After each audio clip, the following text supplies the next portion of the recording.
Okay, here I am with the third and final installment of our video series about the Federal Reserve. In the first video, we talked about what the Fed is, when and why it was created. In the second video, we talked about the tools the Fed has to stabilize the economy when things get tough. Bailing out certain industries, buying mortgage-backed securities and treasuries to lower interest rates, these sorts of things. And I went over historically, generally, the things that the Fed has done. Most recently, of course, we had the quantitative easing, which was the buying of mortgage-backed securities and treasuries, putting all those assets on the Federal Reserve balance sheet to drive mortgage interest rates down.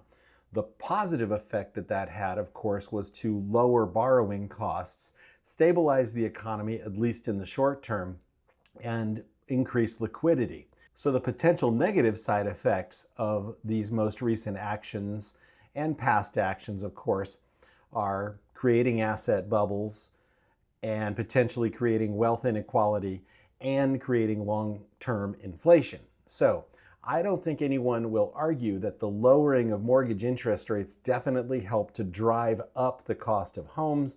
And now we are definitely seeing that homes are sitting on the market longer, more homes are being listed, less homes are being sold, because when the Fed stopped its bond and mortgage-backed security buying, interest rates jumped up.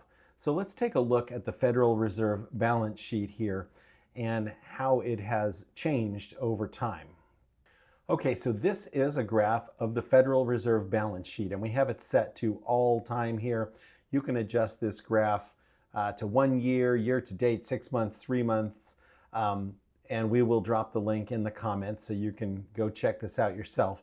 But if you look at where we were in, say, July, August, September of 2008, in millions of dollars, you can see the total assets the Fed was holding. Now, here's the 2008 situation that popped up when the Fed first started its quantitative easing programs. And then the balance sheet kind of went up from there until you get to around 2018, spring of 2018. They started to relax that a bit, but then interest rates, they started to relax that a bit.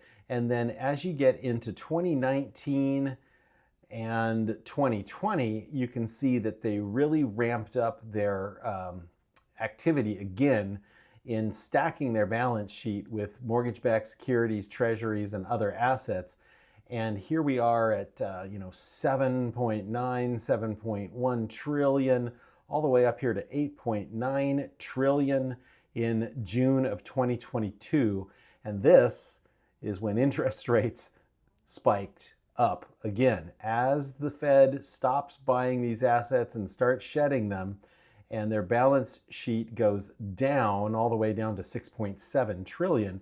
Mind you, back here before the financial collapse, it was around less than 900 million, and here we are at $6.6 trillion.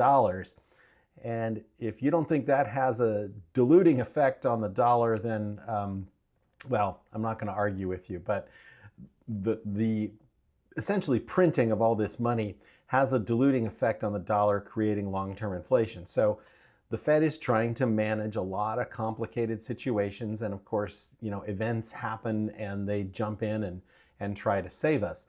So here we are in 2025 holding about 6.6 trillion in assets, and you can mess with this chart here and do selected assets, credit extended through liquidity facilities, all kinds of different options that you can pick here.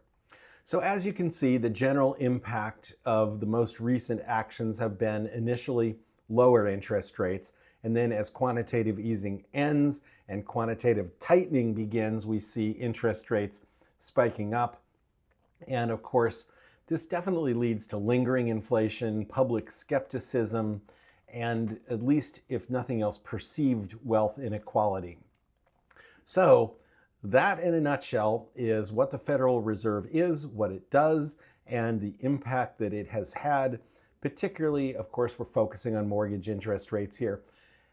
Overall, this is a much, much more complicated story than I've been able to tell in these 3 videos. This is a very simple overview designed really just to give you a taste of what has gone on with the Fed, what the Fed does, what it is, etc. So if you have any questions, leave them in the comments. If you have any comments, leave them in the comments. Again, if you think anything is factually inaccurate, certainly let me know and I will issue a correction. Otherwise, I hope you enjoyed this video series. And as always, remember to like, share, subscribe, and comment, and we will see you soon.